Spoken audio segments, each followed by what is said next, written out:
Welcome back. You're at the Faculty Factory podcast, and I'm Kim Skorupski at the University of Texas Medical Branch in sunny Galveston, Texas. And I'm looking at a new friend and guest on the podcast, Dr. Lacey W. Heinsberg. Hi, Lacey.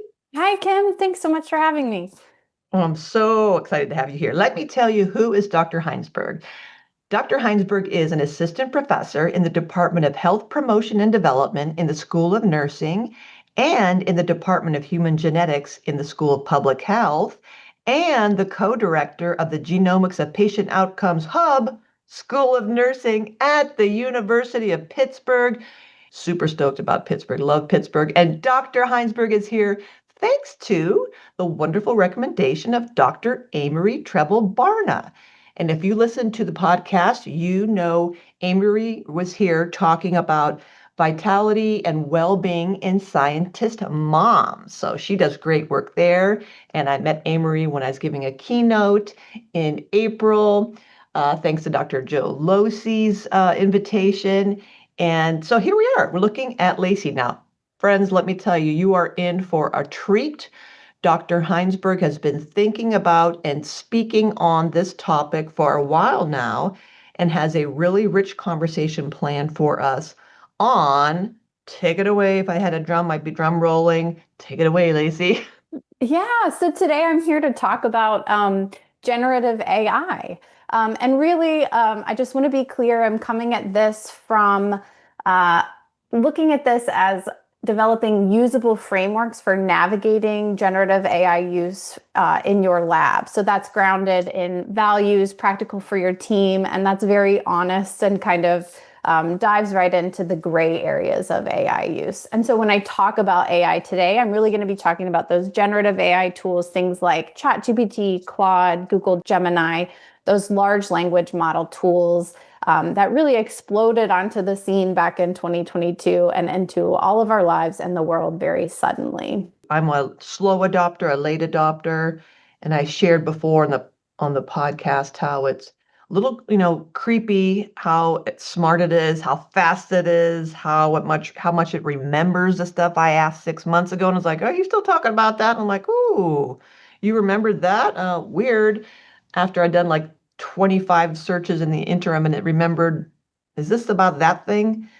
So a little bit kind of like goosebumps, like strange, but it makes me think of, well, there's so many applications. And then when I recommended it to faculty and leaders as a little kind of a help and inspiration, like how we Google search things, it really is, it is amazing. So I love learning from people like you on how to apply it, implement it, tips, good advice, ethics, values. So I cannot wait to learn from you.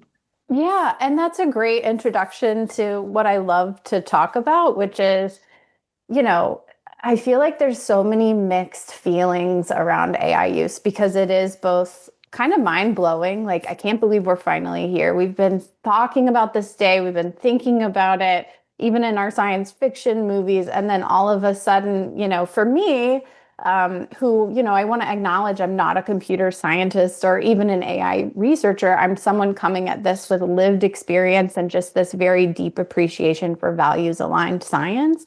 But it just exploded on the scene, kind of came out of nowhere for me and many people. And it's both mind blowing and also unsettling. Like you said, it's just very unsettling, these mixed feelings. So I'm going to kind of walk you through today. Like, what I really want to talk about is kind of grappling with those two opposing feelings.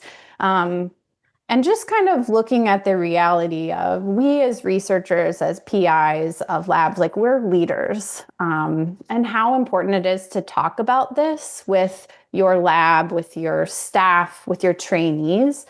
Because what I see a lot is that it's not often being talked about. And so people are kind of just muddling through using it. They're not really sure if they're using it the correct way. They're kind of feeling a little itchy about how they're using it. And it's just going on. And my love language is communication and talking about things. So I think that's the solution to everything we're experiencing right now. I promise I'm not going to yammer too much, but I'm smiling so hard and I'm so excited because it cracks me up the way you talk about feelings and how we have these complex feelings about this tool, that it's both amazing and scary and foreboding. And so we have emotions tied into this technology. And of course, my age is 61. I remember the original Star Trek, and you had Spock, who was very rational, logic, machine-like, robot-like, and Dr. Bones, who was all about feelings and emotions and these opposing, in Myers-Briggs language, a thinker and a feeler. How isn't it ironic that we're talking about a technology, a tool, an inanimate thing, and yet there are so many feelings embedded in it. So I'm just always tickled by these kind of seemingly opposing constructs that are happening, that this is just a tool. Why can't we use scientific positivism? Just be unemotional. It's a thing. Why are we emotional about it? But it's just ingrained in this because of all the reasons you said, of the fear and should I be using it? Am I cheating? But I'm behind the ball if I'm not using a calculator. Why am I doing long division on a piece of paper? Everybody else is using a calculator. Hey, so it's all those ideas. I think it's hysterical how technology inevitably involves feelings and emotions. It's so true. But I think, not to spoiler alert for where I want this conversation to go, but I think feeling and really deep reflection is the key to all this, because I talk to people who are in one of three camps. One is they're like, okay, rah, rah, rah, yay, AI, I'm going to use it without thinking. Then on the opposite spectrum, it's like, AI is going to be the end of the world. I get it. I get both places. And then there's people like me, I know how to sit on a fence. I'm very good at seeing both sides. There's people in the middle or people who don't, but I think the answer to bringing all these people together and is this deep reflection on AI use and making it values aligned, using it in alignment with your values, with your ethics, with your values, and having conversation about it. So I think merging the two is the answer that we all need. Oh my gosh. Tell us how to do it. Yeah. Okay. Well, so again, what I want to talk about, we've kind of already gotten into kind of my journey through, and I think many people's journeys through, the introduction of AI. There was this initial excitement, and I was like, wow, this is amazing. This is incredible. I'm a scientist and a mother, so I of course think about time and how precious time is. And I'm like, this is going to give me back some time. I can really use this as a tool. And that's true. There's tons of data out now, growing amounts of data showing that workers' productivity does increase substantially by using generative AI. In the science world, in the academic world, people who are using AI tools in their academic work are publishing 36 to 90% more papers, depending on the field. So there's been this huge publishing bloom. I did not know that. 36 to 90% more papers. Yeah. There, experts are calling this, the golden era of biomedicine. This, we're truly in a revolution. And then, so, I, like many people, went through this period of excitement about this. And then as you start using it, just like you brought up, Kim, you start to think, well, this is weird. This is a little unsettling, or that's odd that it remembered that. And then, other people I've talked to, it's kind of a slippery slope. You start using it for one thing, and then it slowly rolls into another thing. And then before you know it, it's kind of almost doing our thinking for us. So then I had kind of almost this existential experience where I was like, wait, do I even want to be using this? I'm starting to use this without thinking. I need a framework. I need to learn more about this. And there wasn't really anything that I could find that was practical and useful to me. So I decided to just come up with my own framework. So as my excitement transitioned to unease, I really took a step back and I looked around at my colleagues. I looked at my students. And our students, at the University of Pittsburgh, we have a group called PASTA that's just wonderful. And they've done some focus groups with some of our students. And, you know, the results of that work really showed me how much our students are grappling with this because, you know, you kind of mentioned this idea of competitive escalation before. Like, if I don't use it, other people are using it. I need to be using it. The students feel that same pressure of where they don't really feel great about using it, but they are more and more and more. So I just started, you know, like I said, my love language is communication and feeling. I'm a deep feeling person. I started talking to everyone about this. So today, what I want to share with your listeners is kind of some of the steps that I take with team members of mine, but also, you know, I go speak with other lab groups about it and kind of facilitate some conversations around AI use and how we have those conversations. Great. So the first recommendation that I have for PIs is, of course, building this thing called AI literacy. So AI literacy isn't just one thing. It's like, I think of it as having 3 layers. The first layer is a technical understanding of it. So the basics of what the tools are, how they work, what they do, how they're trained. I don't think we need to understand as practical users, you know, the real like nuts and bolts behind it, but a general big picture I think is important because that's important for understanding the limitations of them. Yeah. The second layer is practical understanding. People need to have a practical understanding of how to use the tools effectively in their workflows. That's things like prompting well, interacting with the tool, understanding which tool to use, understanding the limitations of the tools. And then the third layer, which is my favorite, is an ethical understanding. So when to use AI and what to use it for. And I think this is one that a lot of people skip because it's pretty gray. Like, you know, sometimes it's like, where's the line between what's okay and what's not? No one's requiring it, but I think it's the most important, especially if you're leading the team.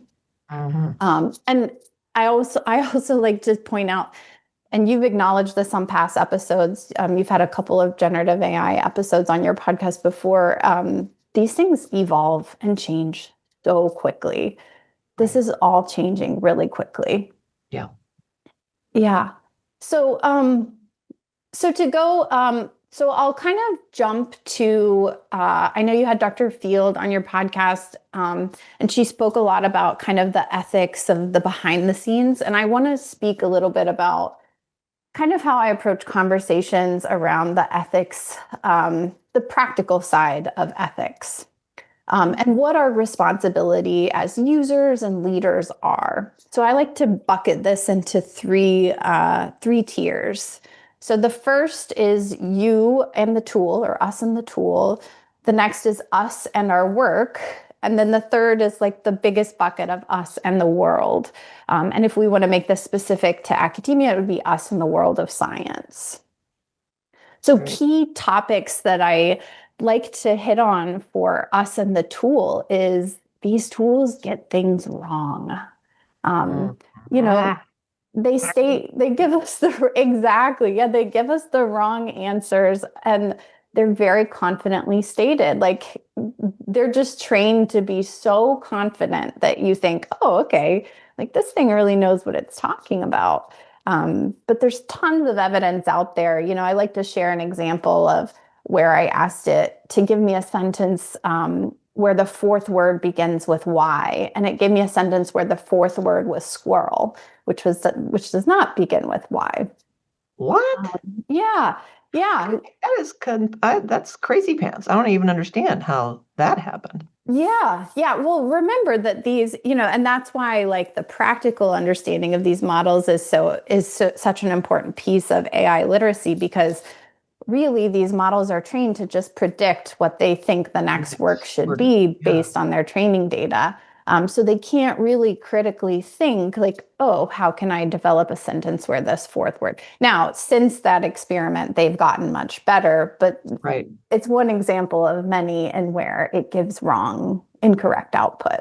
It's so annoying to me. And because I'm such a Luddite and completely ignorant, I get angry. Like, when I would imagine if back when Google started, we would Google, oh, what's the name of that movie? And we'd Google it and it would say, oh, yeah, it was that. And people are like, that wasn't the movie at all. What's what the Google said? Yeah. Imagine if Google had gotten it wrong all the time. Yeah. That how come that is right? I'm saying right, and I don't know what the percentages of being right on if you're playing a game and you look up the name of that actor or the score of the game last night. We rely on that. I don't it really annoys me that there's no kind of like gatekeeping Google-ish check, the old-fashioned Microsoft paperclip going, well, before you say anything, AI, let me check that. Wrong! Nonsense! Squirrel is not a Y! Fix yourself. It just makes me mad. It makes me mad. That's a feeling, right? I get mad Yeah. that there are those errors. Like, it seems to me so amateurish. Like, come Yeah. on, man, you could do it. You were smarter than this. Run yourself through some other checks before you come at me with something that's going to make me confident. Go, yeah, I'm super smart for asking that question. Aren't I a smart person? I'm doing great things. That's so sycophantic, and then complimenting me, and then giving me the wrong answer. It's Yeah. it's annoying. Yeah. No, It that's is. not you. I know you don't write this code, but Lacey, I, come on, fix that. I know. I know. And, one of the things, like, after I cover, these areas of these downfalls in this bucket of us and the tool, you know, I'll just jump ahead to, we have to ask, what is our ethical obligation? And there aren't these built-in checking systems. I mean, I do think they'll grow and they'll get better, but we're the checkers. We have Mm. to check, which just creates more work for us. So one of my kind of I call them hard questions, quote unquote, that we have in discussion with teams is, when does trust but verify become why bother using it at all? Because if I Mm. have to go out and confirm and fact check all these things, sometimes it ends up taking more time to use an AI tool for something. Yeah, yeah. So it's really interesting.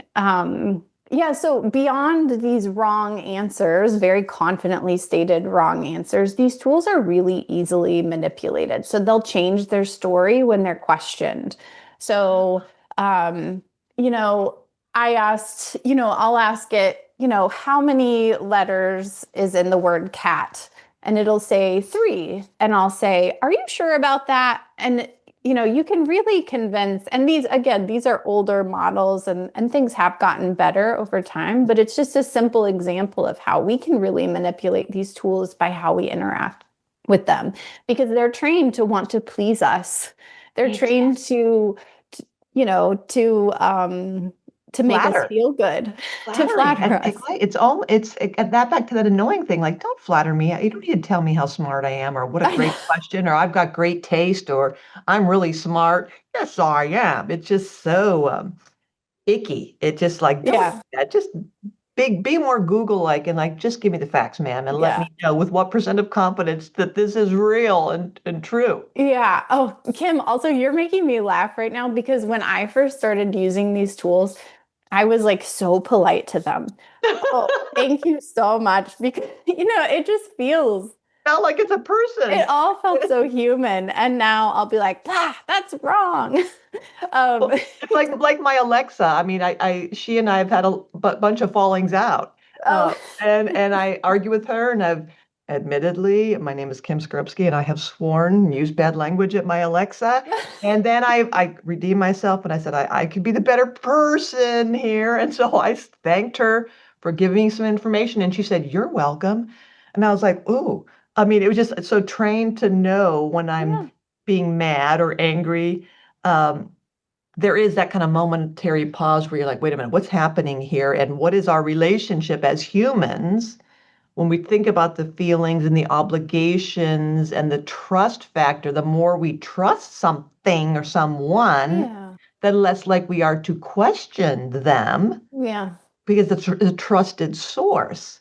yep, So I think your reminder of the obligation of trust but verify until we get to a point where, all right, I can trust my best friend. She's not going to lead me wrong. If she says go there for lunch, I'll go there. And I can trust that she's giving me a good recommendation. The same yeah, way that when we get to the point where it'll be an anomaly to say cat has 4 letters in it, then then it'll be a rarity. In other words, I imagine we're super close to being like, no, if Claude says that, it's been run through 15, fact checkers, Yeah. Keebler, Elf, AI guys in the background going, yep, it's good to go. Give her the information and tell her Dr. Heinsberg is super smart. I mean, this is exactly the point of this, to acknowledge, to face, to remember these things, because I know, we all kind of realize this on our own in certain interactions with the AI tools.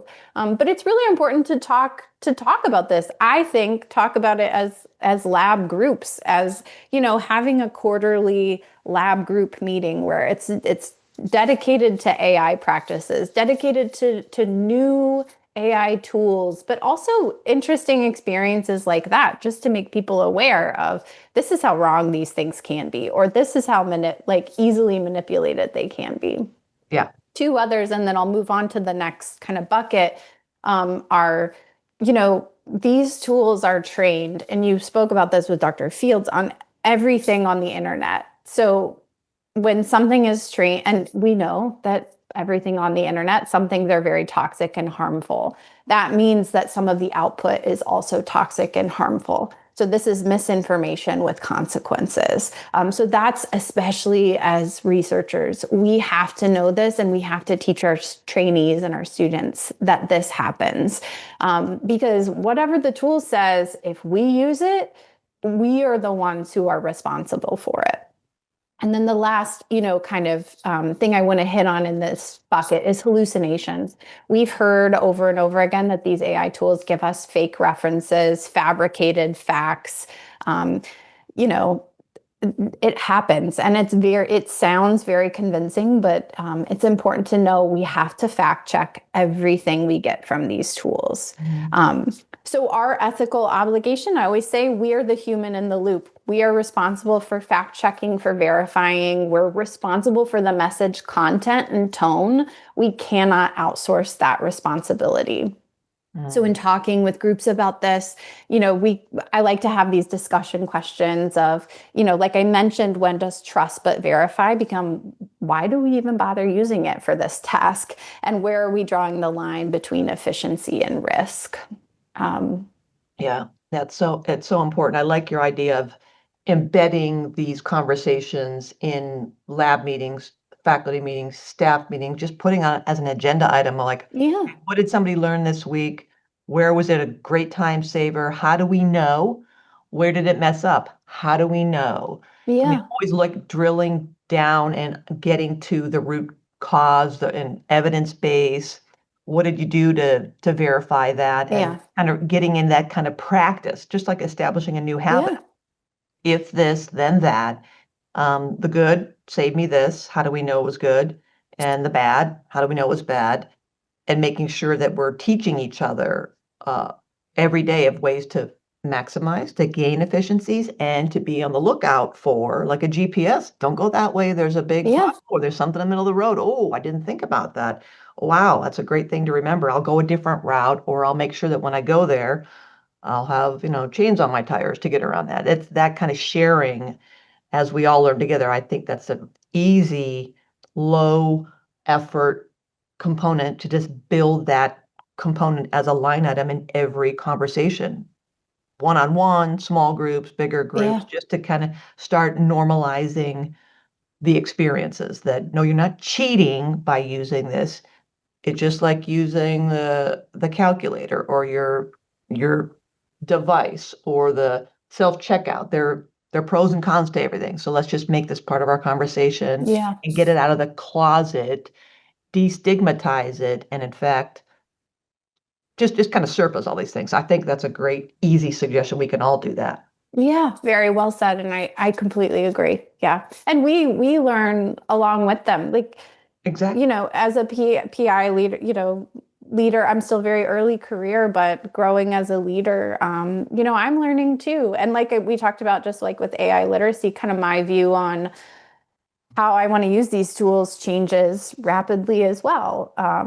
Mhm. So yeah, creating space to have conversations around this is really important for all of us because I do believe this isn't going away. Like this is here now, and we have to really face it head on. Yeah. So kind of building on this idea of, us and the tool, I want to expand out on our circle to us and our work. So kind of like a little bit bigger picture. The first thing I love to talk about in this category is authenticity and voice. So, authenticity is one of my core values. It's something that is really important to me. So, early on, when ChatGPT was released, sometimes I would use it to. I don't know if you can tell, but I'm a bit of a rambler. I like to talk, and even in the written word, I just talk a lot. I write out my thoughts and I would say, like, oh, can you edit this email to make it more concise or clearer? And I have this example that I love to share where I was emailing my friend Tara, who I was going to see at a conference the following week. And I was like, my email says, hey, Tara, I just want to send a quick note to let you know I'm super excited to see you at the conference next week. I heard you're presenting on blah, blah, blah. Can't wait to see you. And for some reason, like I said, I had kind of just gotten into a habit of doing this. It kind of overhauled my email and it said, I hope this email finds you well. It is with great excitement that I anticipate the opportunity to engage with you. And that's just not me at all. It Oh. doesn't sound like me. It's not who I want to be. I didn't send that email. But other people I work with, they don't think about this the way that I do. And they're sending emails like this. Students and trainees are sending emails like this and without acknowledgement. Now, if someone would write, which I think I'm the only person that I've ever seen do this, email edited by Claude. Mm, If someone would do this, I'm fine. Like that yeah. is completely fine. But when they don't do that, it almost feels like a violation to me. Um, Yeah, I can imagine your friend Tara going, "Creepo, weird. yeah, Who? Someone has taken my friend Lacey," and then she'd be yeah, calling 911. Dr. Heinsberg has been. She's Borg. She's become Borg. That's so gross. yeah. That's not Those how you elves talk. are emailing me again. Yeah. Yeah, that's so gross. Yeah, I think the same goes for manuscripts and presentations. So I get really worried when people start to lose their voice to these tools. So I think that's something to talk about with groups because I think it's something we as humans all relate to. Like we don't want to lose our voice.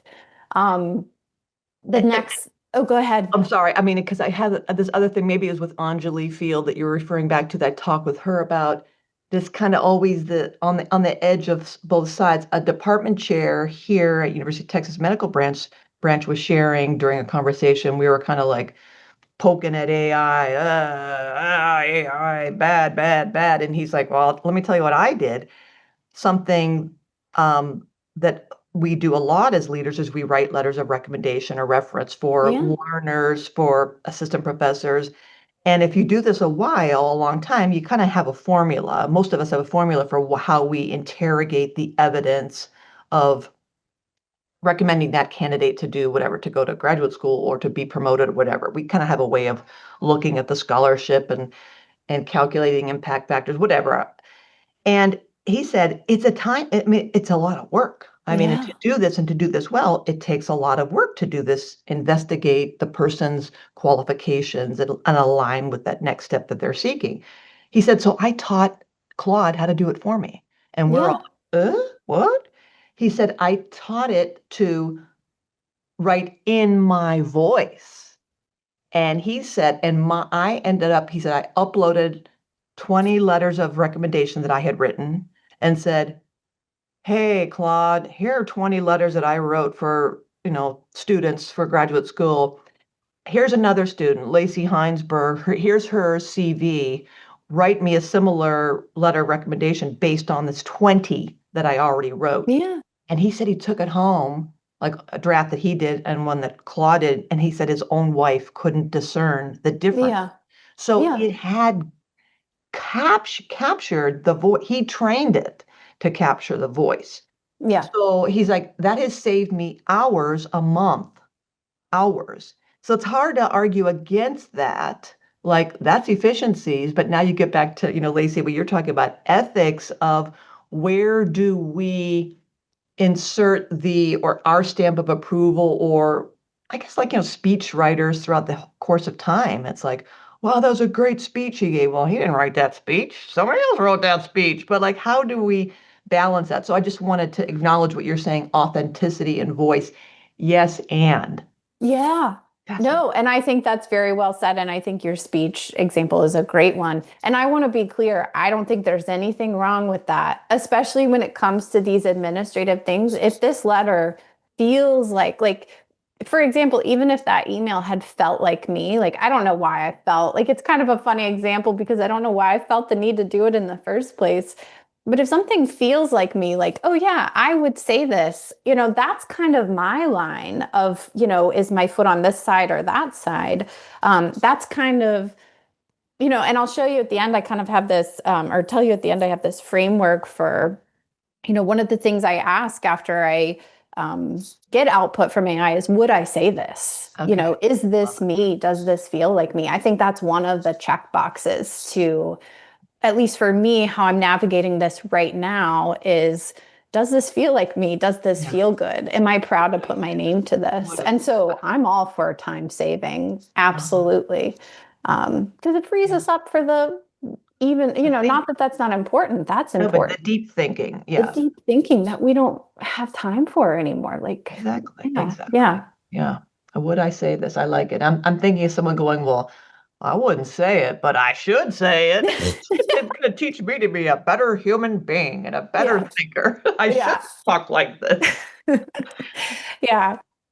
Well, back to kind of, this, your buckets. Our buckets, us in the work, I want to just touch quickly on two kind of related things. We've touched on them a little bit already, but one is cognitive cost, and the other is kind of this idea of it being a slippery slope or towards over-reliance. So there's now hard imaging research on what happens in our brains when we use generative AI. So there's a study where people wrote using an AI tool, a search engine like Google, or just their brain. And brain scans showed the more support the writer received, the less the brain worked. So AI users had the weakest brain connectivity and actually remembered the least about what they wrote. So one thing I like to reflect on a lot is writing is thinking. So if AI is writing for us, are we thinking less deeply? So this is just one thing that I encourage PIs of labs to just have conversations with their students about. I think the answer, for me, depends on what is the writing task. Is it a letter of support, or is it, a grant or a manuscript or something like that? I think the answer differs based on the task, but I think it's something to really think about. Is this harming us? Is this harming my critical thinking? And then similarly, there's this slippery slope of where I find when people start using AI tool, first it's like, okay, I'm just going to use AI to fix my grammar. And then it kind of transitions to, okay, we'll take this and organize my thoughts into a logical flow. They're my thoughts. It's just doing the organization for me. And then it's, okay, draft these entire sections from these bullet points. And then it's draft entire sections. And so like somewhere in there's a line, but like the line kind of moves. So again, I don't necessarily have the answer for each individual person, but I think it's really important to talk about this with your teams, because these are the gray areas that people aren't really talking about. They're just kind of using it in silence. Lacey, your slippery slope just gave me almost immediate indigestion. When you've got nausea, heartburn, indigestion, upset stomach. Yeah, you just got me. Oh my gosh, that slippery slope is so, you're spot on with that. It's so easy once you use something to just, well, and now I've gone right back to that movie Wall-E, where we're just going to be a bunch of blobby lumps with ginormous bucket-sized, vessels of drink, and we've lost the ability to ambulate and to think because we don't have to. Yeah. And that's why another reason I think it's such a great idea to have these standing quarterly, or however, monthly meetings, whatever, with your teams, where you dedicate it to this topic. Oh my I think it's gosh. that important. Dr. Heinsberg. So you just gave me a brilliant idea and you're going to be the one to solve it. You said this is a revolution, and I'm thinking of Leonardo DiCaprio, Viva la revolución, running down the hallway in that movie, whatever it was called. But the next iteration of AI, augmented intelligence, will it saying, I don't know, Lacey, you tell me what the answer is. Yeah. Like, I know the answer, but I've assessed and talked to your smart house, and your IQ points are dropping every day. And so we really need to work on your synapses and the brain connectivity. So I'm not going to tell you. For the next 20 minutes, you're going to figure out, oh, okay. I could just see the next iteration. I was like, I know the answer, but I'm not going to tell you, Lacey, Yeah. because our data show that you're getting more dumberer, and we need to fix that. All right, trademark, Okay. Lacey and Kim. You heard it here first. We're going to build this Oh no, AI. Flips let's it hand around. off to you.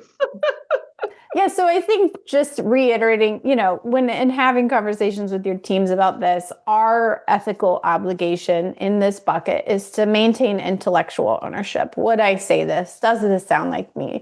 Authenticity. Is this my voice? Integrity, and so forth. And so some of the hard questions that I like to have with teams is, where's the line between ghostwriting and writing support when using these tools? How do I balance confidentiality with efficiency? Am I losing critical thinking skills and so forth? And then, this last bucket that I wanted to talk about is, zooming out to the big picture, us and the world, or the world of science. So this is kind of the systemic stakes.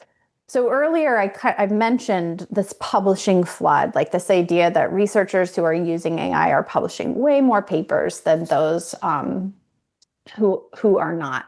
But I also want to touch on this idea called the diversity collapse.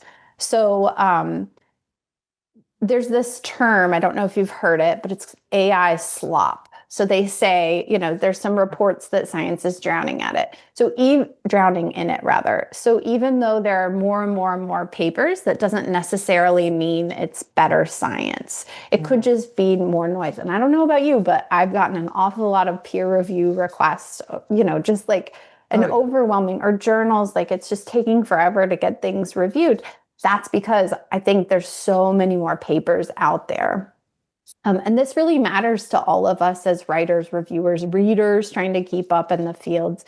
It's funny as I use AI, but I use it very, very, very thoughtfully. And if I get something that is clearly AI written and doesn't seem as thoughtfully used, then it kind of feels like a waste of my time to read it. So, I mentioned I can sit on a fence. I see both sides of this AI thing. Yeah.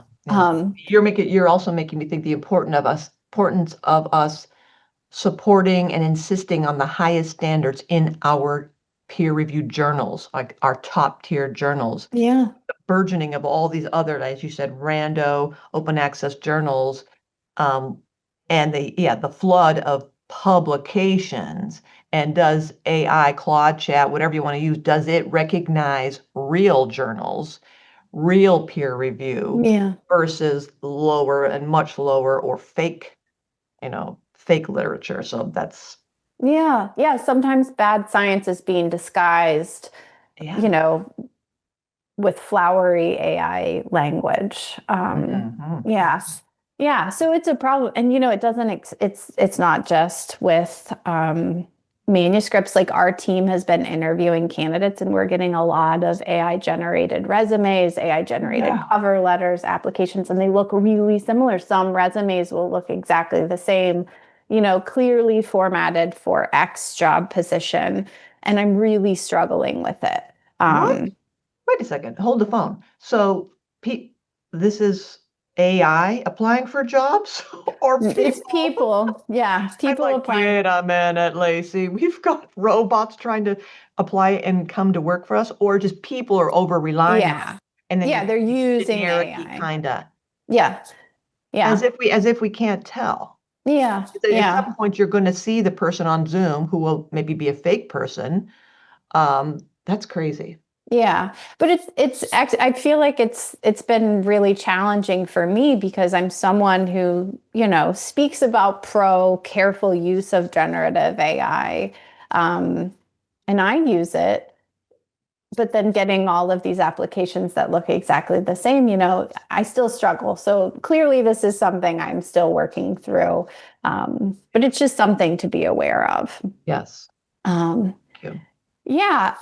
So back to us kind of in the world, you and Dr. Field spoke about equity. These models are trained on biased data, mostly white European data being input to the model, which makes the output racially biased.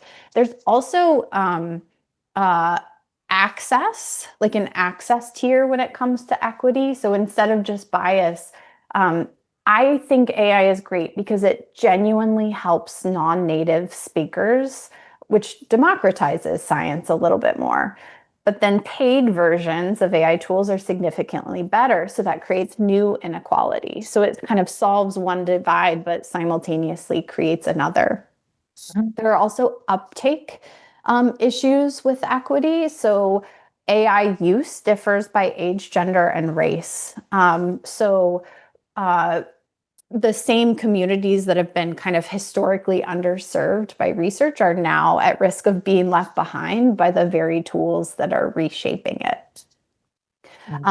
So these are all problems. And I think just back to your idea of having these frequent meetings with your teams, normalizing it, reducing stigma. I think that's really important for letting people feel safe to experiment with it and kind of figure out a way to use it in a way that feels aligned with what they want and what feels right to them.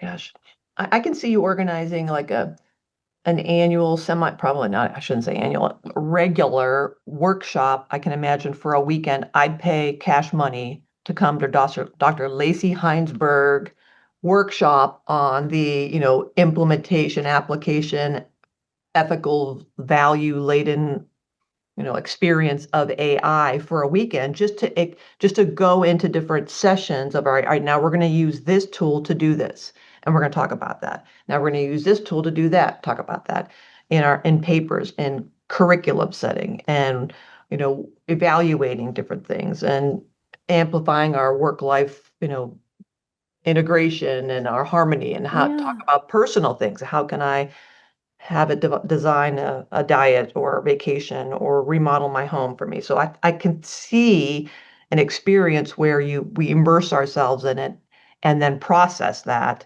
and then benefits cost to that. I think, again, moneymaker. Ding. Everybody email Dr. Heinsberg so that you can sign up for her workshop coming soon. That sounds amazing. Yeah, thank you. Thank you for saying that. Um, yeah, that'd be great. But it speaks to like how important I think it is to talk about this and talk about these issues. And that brings me to my last point in this bucket, which is this idea of competitive escalation, which you are the one that brought up. It feels really difficult right now to opt out of AI use without career costs, or at least perceived career costs. Some people say if you don't use AI, you're going to be left behind in academia. Others say ignoring it is like ignoring the internet.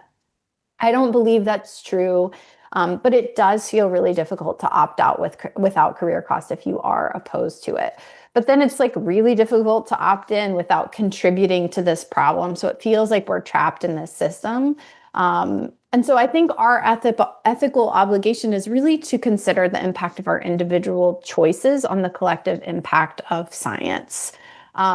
So I just want to move into like how I do that, or how, we've kind of worked together as a team to do that. So I think that the choice to use AI is deeply, deeply personal.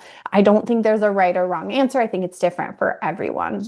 I choose to use it because it helps me be more efficient and more productive with high quality products, which means I have more time for the people and activities that I love. And if I'm careful, I have been able to use it to get a little bit of this gift of time back. I'm also very, very thoughtful and careful with how I use it. So I use AI. I've developed a personal code of conduct around it. And this is kind of what I work with teams to kind of help them develop for their labs. So I like to have this as a group conversation. Everyone has different personal values, but like finding shared lab values is a great place to start. So I'll just share my own personal code with you. So to develop this, I've considered my own personal values, my workplace's policy on that, and then I kind of merge those together into a code of conduct. So to give you an example of what that might look like, some of my personal and scientific values are things like authenticity, objectivity, communication, stewardship, transparency, trust, generosity. The University of Pittsburgh is actually quite supportive of AI use. So we have clear policies. They center around being accountable for input and output, protecting confidentiality and privacy, transparency, disclosing use, and so forth. So we have pretty clear guidelines about what we can and cannot do.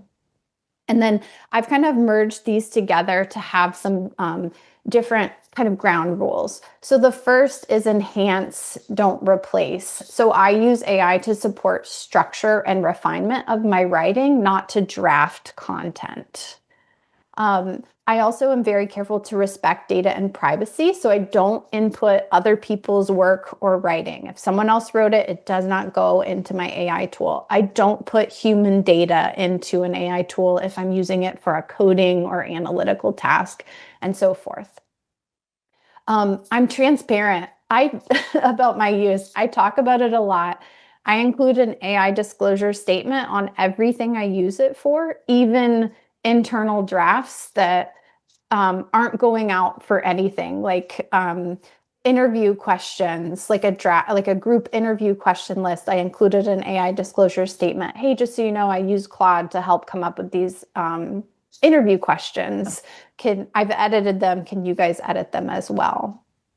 I maintain objectivity. So I fact check, I cross-reference any AI output against reliable sources, and I reflect on any limitations and biases. I also consider the impact. I assess potential effects of AI-generated content on individuals, and then I communicate that before sharing. And then I share and evolve. Like my policy, my code of conduct is changing, and I share with others. I talk about this a lot. And then the last kind of piece that we've kind of touched on throughout this conversation is I use a human in the loop framework. So before I prompt, I reflect. Is this appropriate for AI? Is there going to be cognitive cost? Are there copyright implications? Is this content mine to share? On the output, I reflect. Is this accurate? Is it true? Would I say this? Is this my voice? Is any of this plagiarized? Does this reflect my values? And so I'm there in the center of it all, the human in the loop. Wow. I just dashed down those like 7 rules. They're amazing. I'm just so impressed and so just grateful that you are doing this work, that you're on this earth doing this thinking and sharing it with us. I love everything. I'm so impressed that you're able to bring this conversation back to the basics. Good on you to pull me back from all my little meanderings. You did awesome. This is tremendous.